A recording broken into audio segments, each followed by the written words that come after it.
Hi, this is Andrew Zizas, your host at CFO Studio. I'm here today with Barbara Kane-Burke, Finance Executive, and we're here to understand Barbara's views on finance, the economy, and a lot of other great stuff. Barbara, thanks for being here today. Thanks for having me, Andy. Barbara, let me ask you this. You've been a finance executive for a while now, and you've got some prominence in the industry. I'm dying to hear your opinion on the evolution of the role of CFO. What changes have taken place in the last, let's say, 10 years in the role of CFO? Well, for the past 10 years, I've been involved in small companies. I think in small companies, the role of CFO is more collaborative and a strategic partner. So there's been more acceptance of the CFO as a business person versus someone with the green armbands. Green armbands, green eye shades. The eye shades. We've been told more and more that no longer is a CFO merely a finance executive, that it only begins with strategy. Most of the CFOs we encounter are involved in virtually every aspect of the corporate structure, small and mid-cap. Would you say that's accurate? Oh, absolutely. I think one of the things that is overlooked that the CFO is involved, touches every part of the organization. It's not just the accounting, they touch IT, they understand how the business model works, and so there's more exposure that the CFO has than most any other executive in the company. Exposure is the right word. Let me ask you about growth. We've been in a funky economy. The recovery is getting some traction, albeit slowly.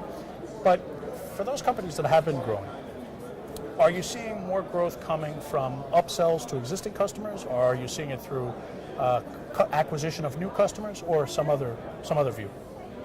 Well, in a lot of cases, it's a combination of both things. You know, you have some areas where, in our business, we're in the women's health business, and we're looking for new uses of our product. And so we're getting to more doctors and getting our product more known. So in that regard, it would be selling more often to the same customers? Different end-use customers versus, a lot of our products go out to distributors, and so we're really looking at selling to, different avenues from in the women's health medical community. Understood. Let's talk about the boardroom, shareholders. As the role of CFO evolves, how can CFOs play a more active role in bringing the board and bringing shareholders together in terms of overall communication? How can a CFO be more effective at bringing those groups together? Well, I think the CFO has, in many cases, has more exposure to the shareholders than the board does. At your annual meeting, most shareholders don't show up. But when there's something going on with the company, they are calling the CFO saying, what's happening and why is this happening? And so the CFO is really on the line to be able to respond to the shareholders and the investment community as to what's going on with the company. And also helping the board to get their message to the investment community and the shareholder community. More and more CFOs are COOs these days. Absolutely. It's really a dual hat. But only one salary. But only one salary. All right, so let me ask you about the economy. Okay. The last couple of years, everyone's been cutting costs to the bone, through the bone. In terms of cost cutting, has it really helped in maximizing gross profits for most companies, especially in the mid-cap sector? Well, it's tough. Sometimes you cut costs or you don't spend money. And so, it's a combination of two things. And so when you're not spending money, there may be some improvements that you can make to your structure, your organization, that would help the business go further, but you've decided not to spend the money so you don't get the results that you want. Yeah. It's a double-edged sword. It's definitely a double-edged sword. What do you think the greatest challenge has been in the last 3 years in this very, very funky economy? What do you think the greatest challenge has been overall for the role of CFO? Well, a lot of cases it's doing more with less. I mean, that's been historically in the financial organization over the past 20 years.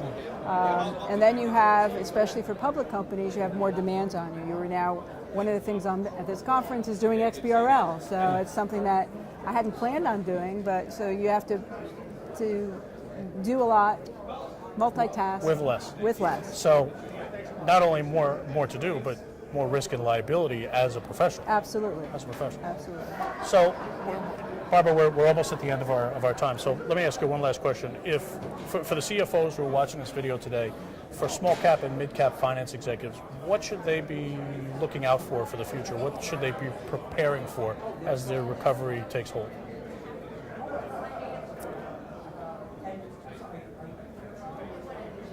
Well, I think just to be proactive and be ready for the growth in the economy and be ready to be able to respond. Be ready to respond and look for surprises. Always look for surprises. Always look for surprises. That's every good manager's